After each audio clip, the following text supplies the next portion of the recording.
Muy bien, chicos, buenos días a todos. Espero que se encuentren muy bien. Vamos a iniciar nuestra clase del día de hoy. Seguimos avanzando en el contenido del curso. Ven que ya estamos en la, pues, por alguna extraña razón, un salto aquí. Tenemos nuestra clase número 9. Y vamos a trabajar hoy más ejemplos de torque y aceleración angular. ¿Se acuerdan que el último día de clase estábamos viendo lo que era la torque y la aceleración angular, ¿no? Nos permitía encontrar aceleraciones angulares de objetos que se encontraban tanto en movimiento lineal como en movimiento rotacional, ya considerando la masa y las inercias de los objetos en rotación. Ya nos estamos metiendo un poquito más de lleno a los objetos en rotación. Entonces, pues sigamos practicando esas ecuaciones y esas teorías que estamos trabajando el último día. Hoy es 18 de febrero del 2022. Y entonces vamos con nuestro ejemplo número. Vamos a poner aquí más ejemplos.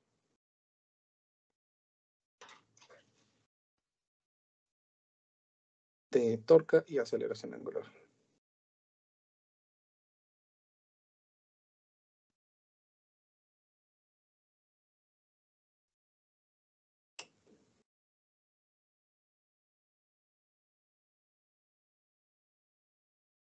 Y vamos con nuestro ejemplo número 1.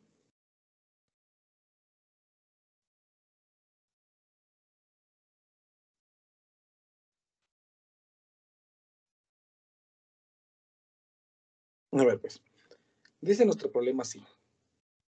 Una rueda de alfarero, que es un disco de piedra grueso de 0.5 metros de radio y 100 kilogramos de masa. Pero observen que el problema me dice es un disco, ¿no? Sabemos que ya sabemos por dónde podría ir su momento de inercia. Gira libremente a 50 revoluciones sobre el minuto. El alfarero puede detener la rueda en 6 segundos al presionar un trapo húmedo contra el borde y ejercer una fuerza radialmente hacia adentro de 70 newtons. ¿Ven? Una fuerza radialmente hacia adentro de 70 newtons. Encuentra el coeficiente efectivo de fricción cinética entre la rueda y el trapo. ¿Sí? Entonces empezamos. Para poder resolver este problema, pues primero vamos a ver que el problema me dice que tenemos un disco que tiene 0.5 metros de radio y 100 kilogramos de masa. Entonces, pues voy a suponer que esto que estoy dibujando aquí, pues es el disco que está girando también a una rapidez de 50 revoluciones por minuto. Entonces aquí tengo que su velocidad es de 50 revoluciones sobre minuto. El alfarero puede tener la rueda en 6 segundos. Bueno, entonces se detiene. Entonces yo sé, vamos a correr esto un poquito para acá mejor.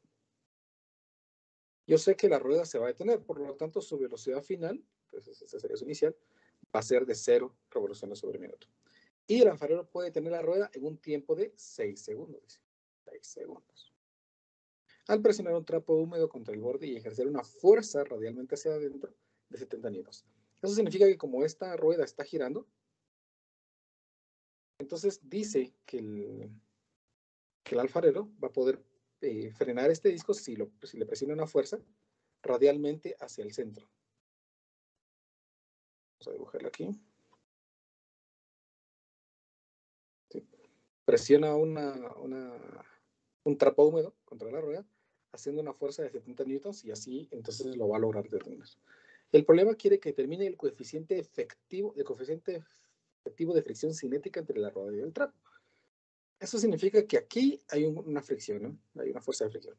Noten, por favor, que si el disco está girando en esta dirección, entonces la fuerza de fricción que se está generando en este punto, pues es en contra del movimiento, ¿no? Entonces yo sé que aquí tiene que haber una fuerza de fricción tangencial al disco, ¿verdad? Que va en contra del movimiento. Esta la vamos a llamar nuestra fuerza de fricción. Muy bien. Ahí está el problema entonces ya con toda la información. ¿Qué necesita que calculemos? Pues ese coeficiente de fricción. Para calcular el coeficiente de fricción, pues podríamos utilizar la fuerza de fricción. Empecemos con lo que tenemos. Dado de que hay fuerzas, hay aceleraciones, entonces pues inevitablemente vamos a tener que utilizar torcas. Entonces empecemos por los datos que logramos calcular aquí, o obtener. Vean que por ser un movimiento de cinemática, pues lo único que me haría falta es la aceleración angular, que sería una incógnita, y el desplazamiento angular. El desplazamiento angular no me lo piden en ningún momento. Entonces, pues con la aceleración angular sería más que suficiente. Entonces, podemos determinar la aceleración angular con una ecuación que me dice que la aceleración angular es igual a la velocidad angular final menos la velocidad angular inicial, y todo esto dividido entre el tiempo. La velocidad angular final, pues es 0. Menos la velocidad angular inicial, que es de 50 revoluciones por minuto, que vamos a hacer una equivalencia y la vamos a convertir a radianes sobre segundo. Entonces, si alguien de noble corazón, por favor, que me pueda ayudar ahí, indicándome cuál es el valor de la velocidad angular en radianes sobre segundo. Hay de los que ya están estudiando, ya están ahí bien pilas para el examen que se acerca.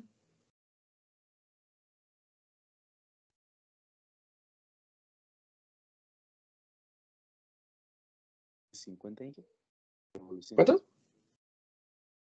Sí, muy bien. 7.95. 7.95 radianes sobre segundo. Muchas gracias. Entonces, ese sería el valor de la velocidad angular inicial. Entonces, ya la colocamos aquí, ¿verdad? Porque pues, tenemos que colocarla en radianes. 7.95 radianes sobre segundo. Y esto lo vamos a dividir entre el tiempo, que son 6 segundos. Eso significa que aquí nuestra aceleración angular, ya la tenemos aquí, 0 menos 7.95, y lo divido entre los 6 segundos. Y me quedaría que mi aceleración angular es de menos 1.325 radianes sobre segundos al cuadrado. Ahí está. Muy bien. Observen que me salió negativo porque es una desaceleración, ¿verdad? Va a tener una velocidad inicial muy grande y va a llegar a una velocidad final, pues 0. Entonces la aceleración es negativa. Ahora, ya terminamos aquí. Dígame. Salió en la velocidad 5.24 radianes por segundo. ¿Cuánto le salió? 5.24. 5.24. No, 7.95. ¿Alguien más que me quiera ayudar para ahí, por favor, para corroborar si es 7.95 o 5.94, ¿verdad? Para que podamos corregirlo o dejarlo así si es que estuviera bien. ¿Perdón? A mí también me dio 5.24. Muchas gracias. Sería por mayoría 5.24. 5.24. Entonces, pues se confundieron, ¿verdad? Y suele suceder. 95, no, es 5.24. 5.24. Ahí está. Entonces, ese estaría malo, ¿no? Menos 5.24 dividido 6, y ya me da ahora sí. Y estamos bien. Menos 0.87. 3 radianes sobre segundos al cuadrado. ¿Sí? De todas maneras, pues siempre revisen, ¿no? Tal vez voy a revisar por cualquier cosa. 50 revoluciones, entonces los dividimos entre 2pi. No, lo multiplicamos por 2pi, ¿verdad? Por 2pi. Y lo dividimos entre 60. Y me da, ahí está, los 5.24, ¿verdad? Ahí estamos bien. Muy bien, entonces ya teniendo eso, teniendo la aceleración, dejamos esta cinemática allí y nos trasladamos ahora a hacer la dinámica del movimiento rotacional. Bueno, miren, pues como eso está girando y se está aplicando aquí una torca, porque pues si este es el radio, la fuerza de fricción está generando una torca que es en contra del movimiento. Entonces, ¿te recuerdan ayer que definimos que todo lo que fuera a ser a favor del movimiento va a ser positivo? ¿Verdad? Y todo lo que sea en contra del movimiento, pues va a ser considerado negativo. Por lo tanto, la torca es en contra del movimiento, y vamos a decir aquí, pues que la suma de todas las torcas va a ser igual al producto de la inercia y la aceleración angular.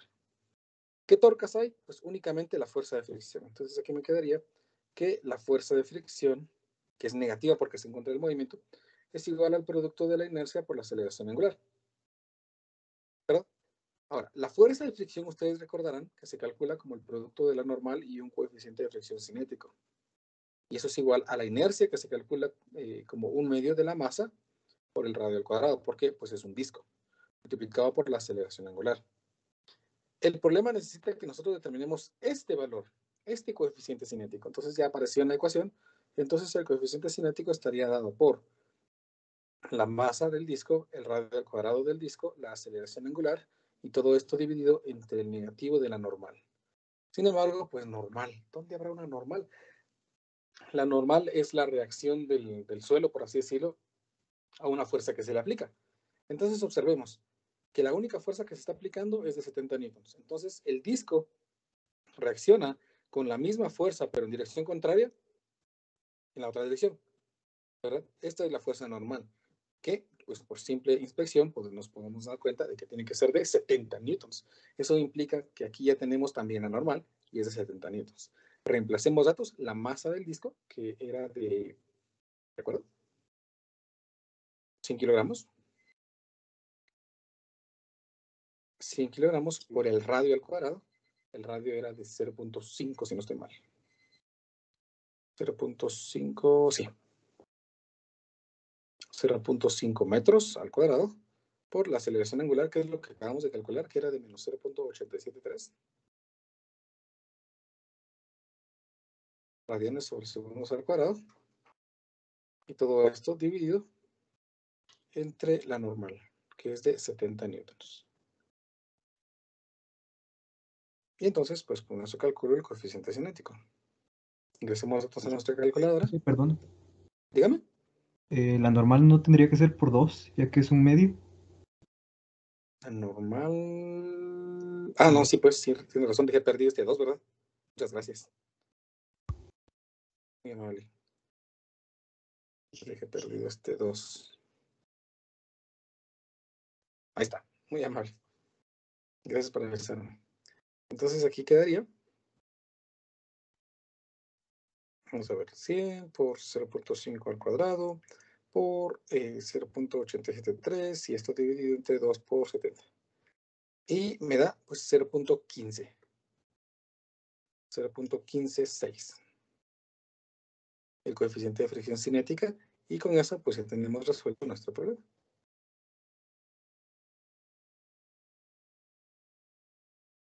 ¿Me he explicado cómo hemos resuelto este problema? ¿Alguna pregunta?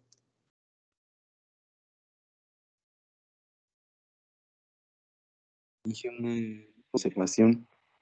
Dígame. Ahí donde dice sumatoria de fuerzas y la fuerza de fricción no se tenía que multiplicar por el brazo. Ah, también dejé perdido el brazo, pues es cierto. Tiene usted muchísima razón. ¿Cómo se me olvidó esto? Yo creo que todavía estoy durmiendo. Vamos a ver. Radio. Entonces aquí radio. Entonces aquí radio, ¿no? Muchas gracias.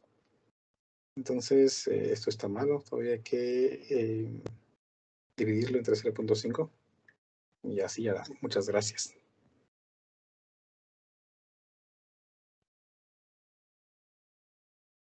.312. Ahora sí, creo que está correcto. Digo yo.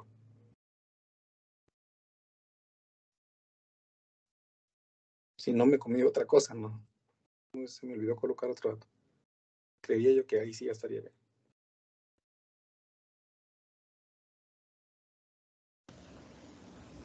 Ingeniero, disculpe, ¿el radio que ¿Sí? se encuentra abajo no se elimina con el cuadrado de arriba? Ajá, exacto. Por eso, pues, quedaría solo aquí 0.5, ¿no? Por eso yo en la ecuación, pues, lo dividí entre 0.5 para que me diera ya este de aquí. Gracias, ingeniero. A usted muy amable. ¿Estamos? Ingeniero, disculpe, eso es lo que se me desconectó un poco. En la última parte donde encontró el coeficiente, pues prácticamente solo despejó, ¿no? En la última Exacto. parte. Ya solo. Sí, aquí ya Ah, solo despejé y evalué los datos Muy que ya bien. el problema me proporciona. Está bien, gracias. ¿Estamos? Hagamos otro problema. Nos vamos a ir complicando un poquito más para que vayamos viendo qué tipos de problemas pues lo podemos encontrar en el libro.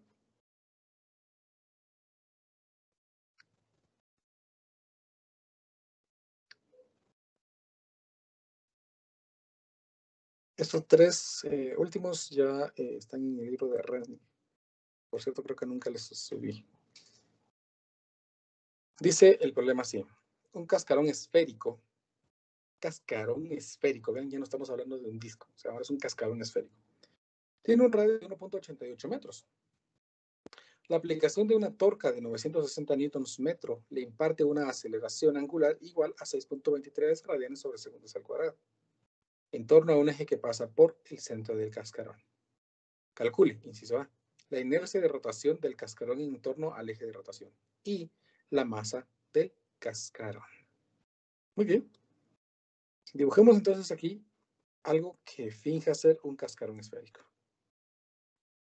Piensen que esto es un cascarón esférico. Un cascarón esférico sería una esfera hueca, de pared extremadamente delgada, tan delgada como se puedan imaginar. Entonces,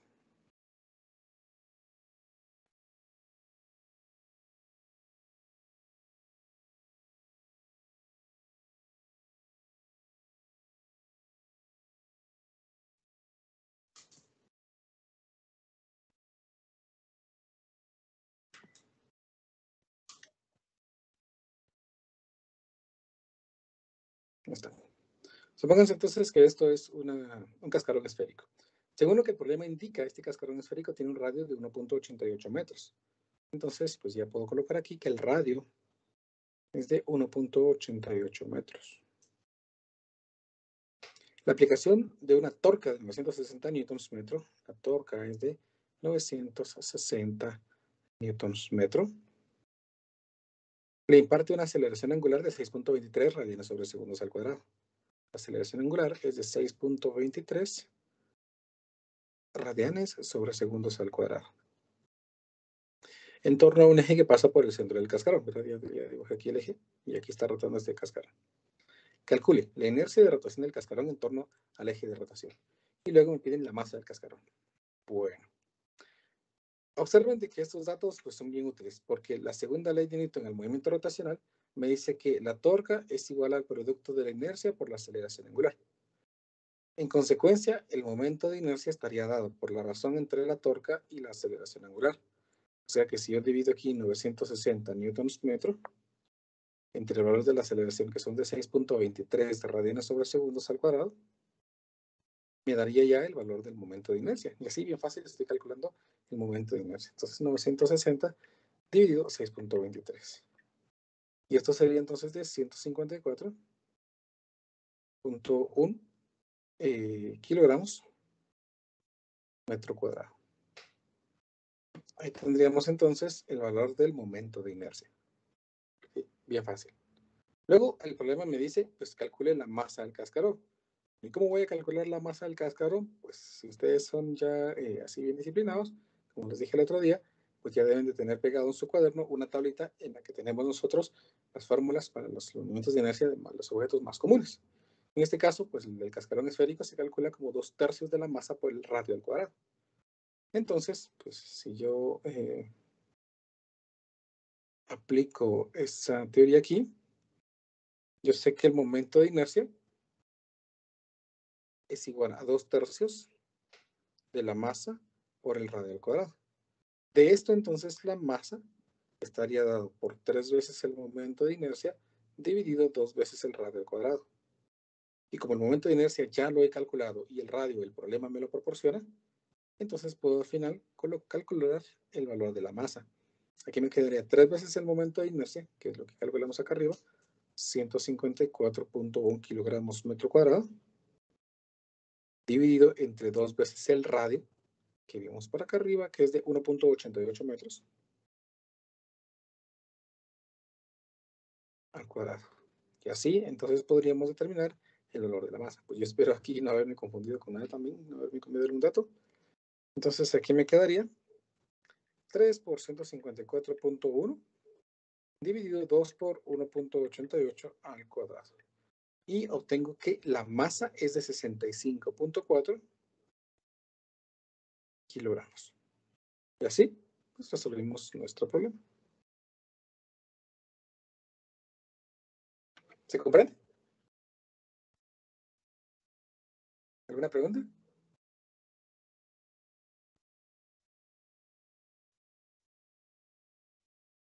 Está bien fácil, ¿verdad? ¿Sí?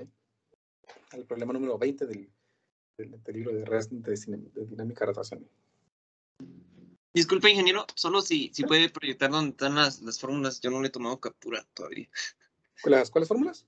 Las de, sí, las esféricas y las... Ah, no, eso está en su libro. Eso usted lo descarga de su libro. Ah, ok, disculpe. Muy bien.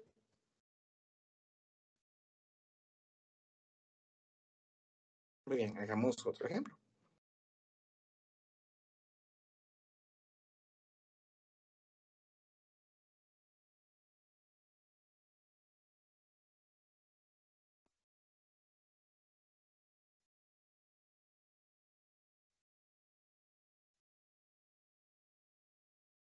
Dice este problema. Sobre una polea que tiene una inercia de rotación de 1.14 por 10 a la 3 kilogramos metros al cuadrado, mira que me dan el momento de inercia de la polea, y un radio de 9.88 centímetros, actúa una fuerza aplicada tangencialmente a su borde, que varía en el tiempo. Vean esta parte importante, que varía en el tiempo, según que F es igual a 0.496T más 0.305T cuadrado, donde F está en newtons y T está en segundos. Si la polea estaba inicialmente en reposo, halle su velocidad angular 3.6 segundos después. Miren pues, les tengo una pregunta aquí bien importante. Si la fuerza es variable, ¿esperaríamos nosotros que la aceleración sea variable o constante? ¿Qué dicen? Según la segunda ley de Newton. ¿Recuerdan? Fuerza es igual a masa por la aceleración. Si la fuerza es variable, porque varía en el tiempo, ¿esperaríamos que la aceleración sea variable o constante? Yo pienso que variable. Exacto, variable. ¿Sí? Porque pues principalmente la masa de un objeto no varía, ¿no? A menos que sea significativamente su variación. Si la aceleración lineal es variable, ¿la aceleración angular será variable o constante? ¿Qué dicen ustedes?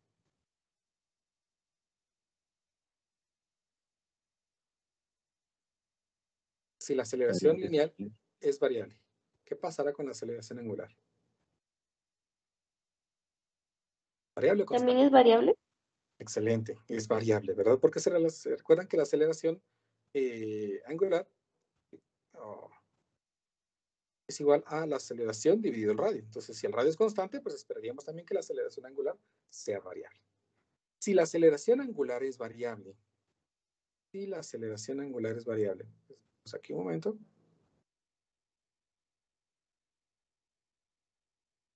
¿Yo puedo utilizar estas fórmulas? ¿Sí o no?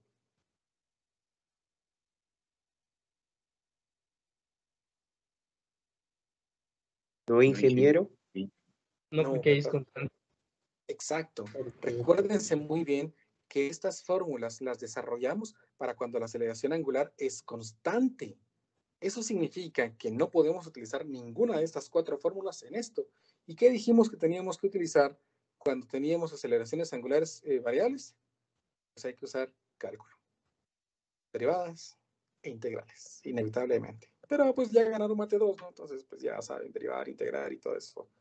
Eso es bonito que aprenden ahí en Mate 2. Entonces, miremos pues. La fuerza, según lo que el problema indica, la fuerza se aplica de forma tangencialmente al borde. Entonces, intentemos dibujar aquí una polea, o por lo menos algo que represente la polea, ¿no? Porque el problema me dice que no me dice que sea un disco, ¿no? Generalmente las poleas no son discos. Entonces, dibujemos aquí algo que finja ser esa fuerza que es variable. ¿Sí? La fuerza es variable. Y es una fuerza en función del tiempo. Esta fuerza nosotros nos podemos dar cuenta que va a generar un momento de torsión alrededor del centro de esta polea, ¿no? Si este es el radio, entonces hay un momento de torsión. Entonces empecemos por eso. Calculemos primero el momento de torsión. Bueno, entonces, como el momento de torsión, nosotros aprendemos que se calcula como fuerza por brazo. Entonces, en este caso, pues el momento de torsión estaría dado por la fuerza, que es esa expresión de allá, 0.496T, 0.496 por T, más 0.305, 0.305 T al cuadrado, multiplicado por el radio, que según el problema es de 9.88 centímetros, o sea, 0.988 metros. No. Ah, no, nada que ver. 0.988 metros. ¿Sí? Ahí tendríamos entonces el valor del radio. Y por lo tanto, con esto podemos calcular el momento de torsión. Pues veamos de cuánto sería. Multipliquemos estas expresiones, ¿no? 0.496 por 0.0988. Y me va a quedar aquí, pues, este valor. Vamos a poner en potencia de 10. 49.005. Bueno, dejémoslo en 49. 49 por 10 a la menos 3. T. Más 0.305 por 0.0988. Y me queda 30.1 por 10 a la menos 3.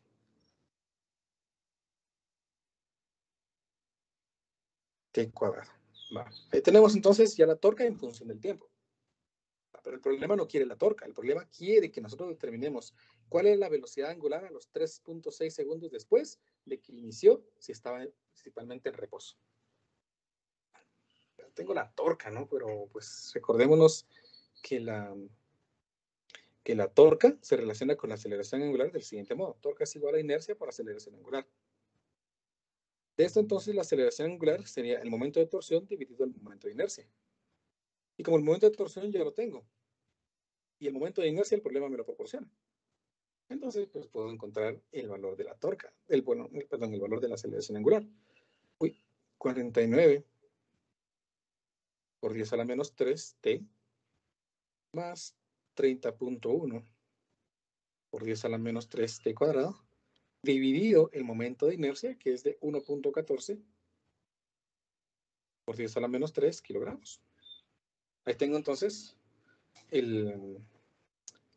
la división que me va a permitir calcular la aceleración angular. Pues hagamos la división.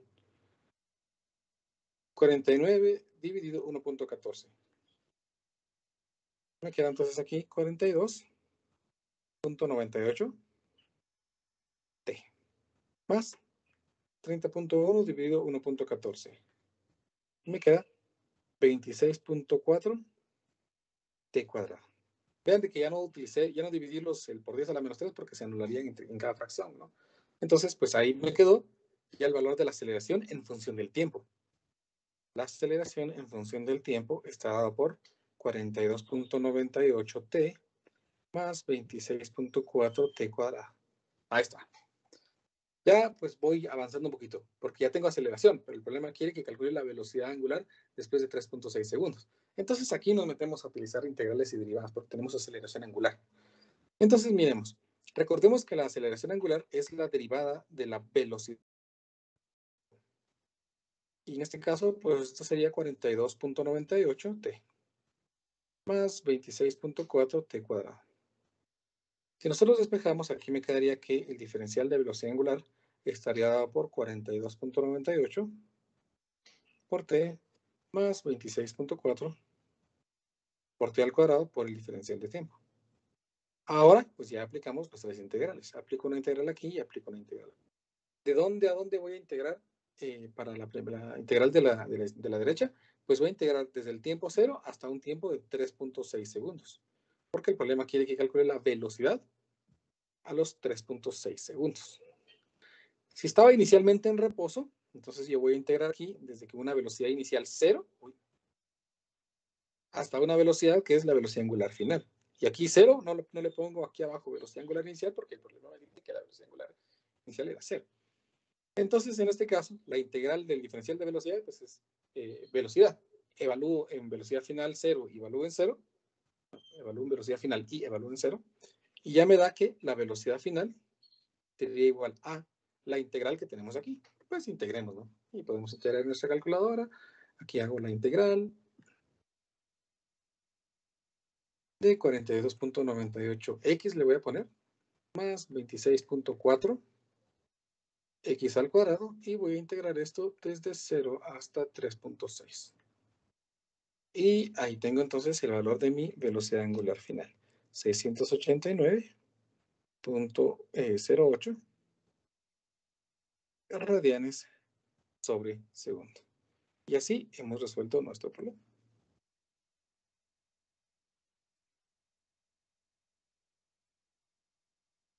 ¿Me explico, chicos?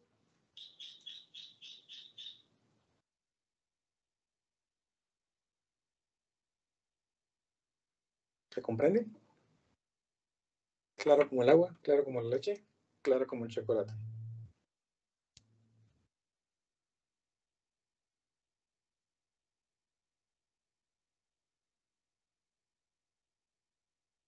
Bueno, voy a asumir que está clarísimo, ¿no? Que está bien fácil, porque al final pues solo tenemos que ir aplicando lo que ya hemos aprendido en el curso, ¿verdad? Lo que pasa es que se me había olvidado decir a alguien, pero pues hay que estar, por eso hay que estar repasando, ¿no? ¿Estamos? Hagamos un último problema, nuestro último ejemplo del día de hoy.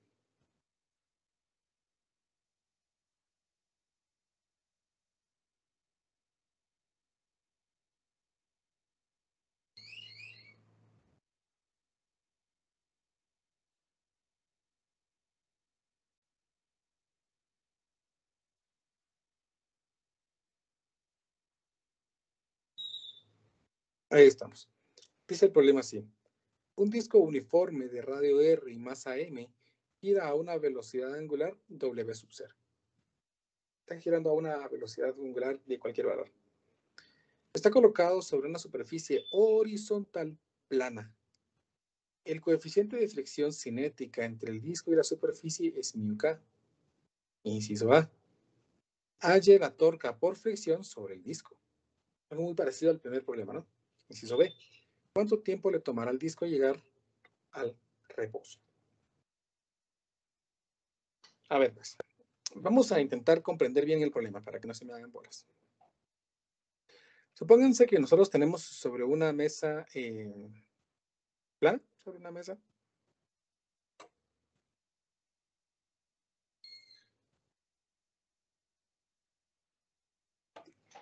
Un disco.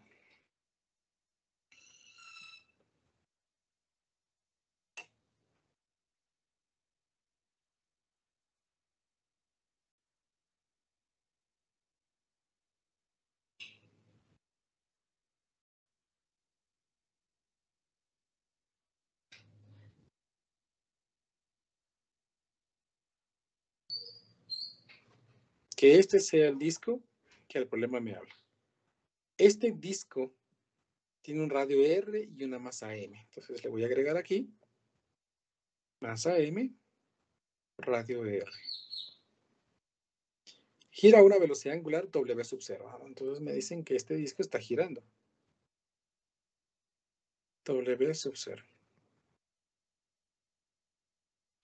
Está colocado sobre una superficie horizontal plana. El coeficiente de fricción cinética entre el disco y la superficie es μk. Entonces aquí le coloco que hay un coeficiente de fricción cinético μk. Y el problema necesita que halle la torca por fricción sobre el disco. Muy bien, miremos pues. Pues este disco está sobre una mesa plana, ¿no? Ahí está intentando girar y es como que ustedes colocaran una moneda de girar y se van a dar cuenta que va a empezar a girar y finalmente se va a detener. ¿Qué lo detuvo? Pues lo detuvo la fricción entre la mesa o el rozamiento entre la mesa y la ficha. Eso hizo que se detuviera. Entonces, pues como quieren que calculemos una torca debido a la fricción, pues nosotros necesitamos entonces una fuerza de fricción. Recordemos que la fuerza de fricción se calcula como el producto de la normal y el coeficiente de fricción cinética, ¿verdad? Ese es el valor de la fuerza de fricción. Y por lo tanto, la torca, debido a la fricción, se calcularía como el producto de la fuerza de fricción y el brazo. Pero aquí empezamos un análisis. Este brazo se refiere a dónde se aplica la fuerza de fricción. Entonces, ¿será que para este caso nosotros podríamos asumir que toda la fuerza de fricción se concentra en la periferia? ¿O lo asumiríamos mejor a la mitad? ¿O en qué punto? ¿Qué me dicen? ¿Qué piensan? No quiero que me digan por qué, solo que me den su opinión. ¿Qué creerían ustedes que podría ser lo correcto? Yo pienso que en el medio, como van a haber unos muy lejanos y unos muy cercanos, promediar es lo mejor. Podría ser, muy bien, exacto, tiene sentido. Ajá. Miremos pues. Vean de que aquí tenemos ese conflicto, como muy bien dijo él. Pueden haber unos muy lejanos, pueden haber unos muy cercanos. Entonces, si tomamos el medio, pues podría ser razonable. Eso significa, ver, que si nosotros tomáramos la fricción en el punto medio, estaríamos afirmando que el único elemento que genera rozamiento con el disco y la mesa es ese punto medio. Si lo tomo en el extremo, estaría afirmando de que el único punto que genera rozamiento entre la mesa y el disco sería el extremo. Pero entonces ahí hay conflictos porque pues ninguna de las dos condiciones está diciendo lo que realmente pasa, porque la fricción es con toda la base del disco y la mesa. Cada uno de los puntos está generando una fuerza de fricción. ¿Qué vamos a hacer? Pues entonces lo que voy a hacer es dividir este disco en pequeños aros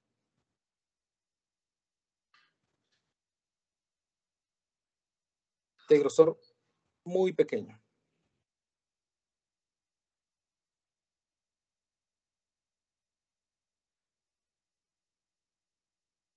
¿Sí? Este pequeño aro, más o menos, que intenté dibujar aquí,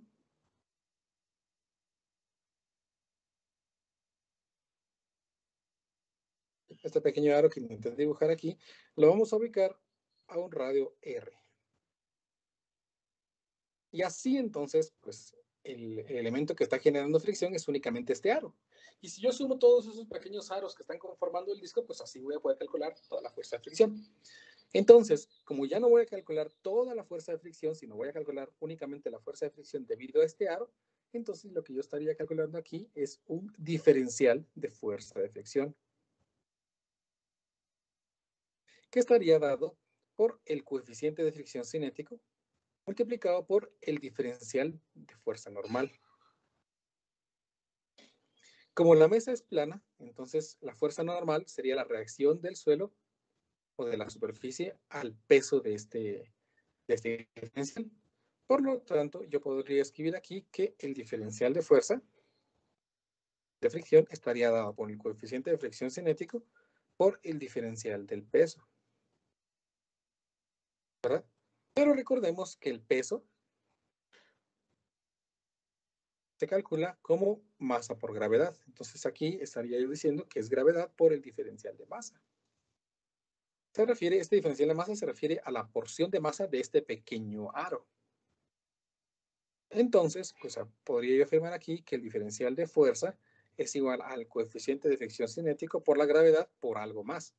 Y aquí, entonces, voy a utilizar nuevamente el concepto de densidad. Densidad es masa dividido volumen. Y la densidad es constante independientemente de la porción de masa y volumen que tengamos. Eso significa que si tengo una porción de masa y lo divido entre una porción de volumen, la densidad tiene que ser lo mismo. Si despejamos aquí el diferencial de masa, nos podemos dar cuenta que el diferencial de masa estaría dado por la densidad por el diferencial de volumen. Por lo tanto, aquí me quedaría, pues, densidad por diferencial de volumen. Pero al ser este un aro, recordemos que el volumen de un diferencial que tiene forma de un aro, que es un casquillo cilíndrico, se representa como el producto de 2, de pi, de r, de su altura y su espesor. ¿Sí? Y le estoy nombrando h como su altura, entonces estaría yo diciendo de que este disco pues tiene una altura h. De tal manera pues que este de aquí también tiene h, ¿no? Y su espesor pues es una pequeña variación de radio, de r. De esto entonces pues ya estaría yo diciendo que el diferencial de fuerza de fricción lo podría escribir como 2pi por h, por coeficiente cinético, por gravedad, por densidad, por R por dr. Ahí tengo entonces la expresión que define mi diferencial de fuerza, de fricción. Y a la fuerza de fricción, pues se opondría el movimiento, ¿no? Si el movimiento es hacia allá, si este aro está girando en esta dirección, entonces la fuerza de fricción se opondría de forma tangencial a este. Por lo tanto, yo quisiera calcular la torca, la pequeña torca que se genera en ese pequeño aro, estaría yo diciendo que el diferencial de torca sería la distancia por el diferencial de fuerza de fricción. En este caso, entonces, el diferencial de momento de torsión estaría dado por radio por diferencial de fuerza. O sea, radio por todo esto. Y si multiplico radio por todo eso, me daría 2pi h, coeficiente cinético, gravedad, densidad, r cuadrado y diferencial de radio. Y esta torca sería descrita como una torca generada por la fricción. Por lo tanto, si yo quisiera calcular ya entonces la torca por fricción estaría dado por la integral de 2pi h, coeficiente cinético, gravedad, densidad, radio cuadrado y dr. ¿Sí? Solo que algo que se me olvidaba es que esta torca se pone en movimiento, ¿no? Por lo tanto, esperaríamos que la fuerza de fricción sea negativa y por lo tanto la torca por fricción también sea negativa. Eso se me había olvidado aquí. Vamos a ir agregando el signo. La fuerza de fricción sería negativa. Negativo, negativo, negativo, negativo, negativo, porque se opone el movimiento. Negativo y así negativo aquí. Y finalmente aquí negativo. Entonces, en esa integral, pues vamos a sacar todo lo que sea constante, que sea el negativo, el 2, el pi, la altura del disco, el coeficiente de fricción cinético, la gravedad y la densidad se supone constantes. Y aquí me quedaría entonces la integral de r cuadrado por dr. ¿Y de dónde a dónde vamos a integrar? Pues todos estos casquillos cilíndricos van a empezar desde el centro del disco y el último va a aparecer cuando tenga un radio r. Por lo tanto, nosotros vamos a integrar aquí desde 0 hasta r.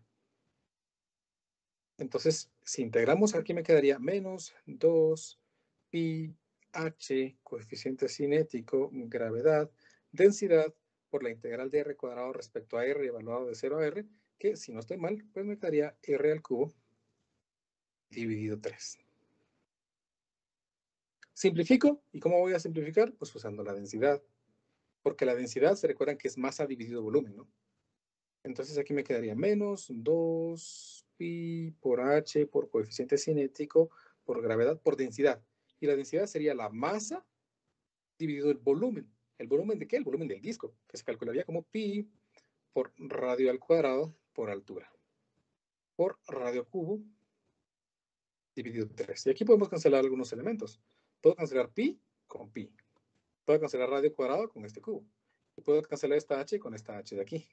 Por lo tanto, de momento, yo podría expresar la torca generada por la fricción como menos 2/3 del coeficiente cinético por el radio, por la gravedad, por la masa. ¿Sí? Pues lo vamos a acomodar un poquito para poder notar algo. Aquí me quedaría como menos 2/3 de la gravedad por la masa, por el coeficiente cinético, por el radio. Noten entonces que si este es el coeficiente cinético y ese es el radio, pues este es el que genera la torca. Esta sería la fuerza de fricción y esta sería la fuerza normal. Y la fuerza normal únicamente representa 2/3 de la masa total. O, pues si lo queremos ver aquí, esta sería la fuerza normal, el peso total, el coeficiente de fricción, y la distancia que estamos tomando es únicamente 2/3 del radio. O sea que no estaríamos tomando ni el radio completo, ni la mitad, sino 2/3 partes. Sí, curioso, ¿no? Entonces aquí con esta gran fumada, pues hemos calculado el momento de torsión debido a la fricción, que era lo que el problema me pedía aquí. Luego me dice cuánto tiempo le tomará al disco llegar al reposo. Pues si suponemos que va a llegar de manera uniforme al reposo, pues entonces yo ya sé que su velocidad inicial es la velocidad inicial, que va a llegar al reposo, entonces su velocidad final va a ser 0. ¿Qué es su aceleración? Pues su aceleración no la conozco. Y el tiempo, pues el tiempo no lo conozco. Bueno, entonces aquí tengo un problema. Pero afortunadamente tengo que la torca es, por fricción, ya la hemos calculado. La torca es igual al producto de la inercia por la aceleración angular. De esto entonces la aceleración angular estaría dada por la torca dividido el momento de inercia. Por ser un disco, entonces aquí me quedaría menos 2/3 de la masa por la gravedad, por el coeficiente cinético, por el radio, y la inercia se calcula como 1/2 de la masa por el radio al cuadrado. De esto entonces la aceleración angular ya me quedaría, si hacemos el sanguchito, como menos 4/3 de la gravedad por el coeficiente cinético dividido el radio. Ahí tengo entonces la aceleración. Entonces ya puedo escribir aquí que sí conozco el valor de la aceleración. Es negativo porque es una desaceleración, ¿no? Menos 4/3 de la gravedad por el coeficiente dividido el radio. Finalmente, entonces, necesito una ecuación que me pueda describir el tiempo. Pues el tiempo estaría dado por la velocidad angular al final menos la velocidad angular al inicio dividido la aceleración angular. O sea, menos la velocidad angular inicial, que es menos w sub 0, dividido menos 4/3 de la gravedad por el coeficiente dividido el radio. Lo que me proporciona que el tiempo estaría expresado por 3 veces el radio por la velocidad angular al inicio, dividido 4 veces el coeficiente cinético por la gravedad, que me describiría el tiempo en el que el disco que está girando sobre esa mesa horizontal con fricción se detendría. Y así terminaríamos nuestro problema.